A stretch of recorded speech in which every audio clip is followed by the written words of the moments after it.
In a bid to enhance access to utilization of information and services related to sexual reproductive health rights, including sexual and gender-based violence among young people aged between 10 and 24 in the refugee settlements and host communities in the Westnile and Acholi sub-regions, the Royal Danish Embassy in Uganda, in partnership with the United Nations Population Fund, the Office of the Prime Minister, district local governments, and implementing partners, officially launched a Strengthening Adolescents and Youth Empowerment and Rights Program, a 4-year initiative that will run until December 2027 in the 5 districts of Adjumani, Lamour, Obongi, Moyo, and Kitgum. The launch took place at Hotel Ariagan in Adjumani district in a colorful ceremony that included the official launch of the project, signing of the commitment board, and speeches from the stakeholder representatives, with a special guest, the Ambassador of Denmark to Uganda, Ambassador Signe Winding Albjerg, and the chief guest, the Minister for Disaster Preparedness and Refugees, Honorable Engineer Hilary Oneg. Maridio Univa, the Moyo District Youth Councillor, appealed to the stakeholders to be ambassadors of the SAY Empowerment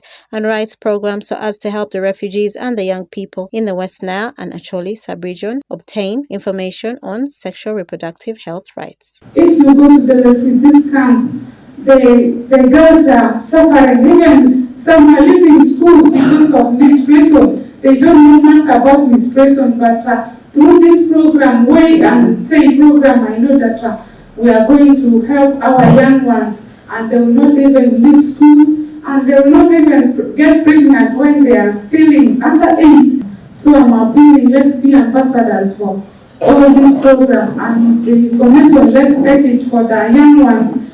Don't live for yourself, let's take for the young ones. I know that it will help ours.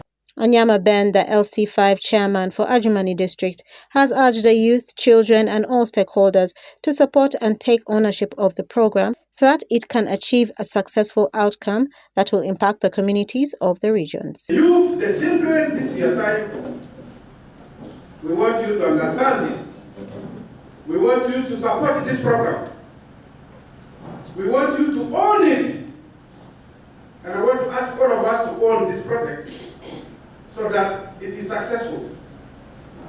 Geoffrey Osman Ochang, the resident district commissioner of Lamour district, extended his appreciation to the United Nations Population Fund for training the district leadership on family planning methods so as to have a productive population. But I want to thank UNFPA for taking it upon yourself to train us, to teach us how to understand the issues of family planning. For me, I was telling people, produce. We have the land and everything. We are accepted, and at the end of the day, these days, we are a promoter of these ideas. Telling people that we should have a population.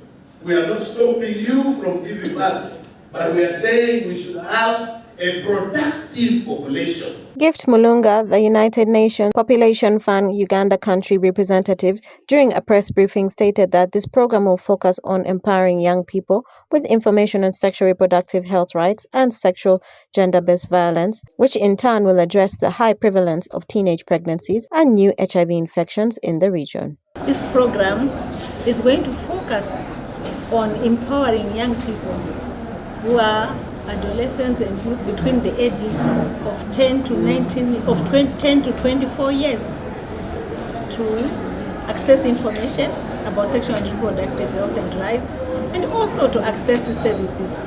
We are concerned about the high teenage pregnancy. We are concerned about sexual gender-based violence. We are concerned about child marriage.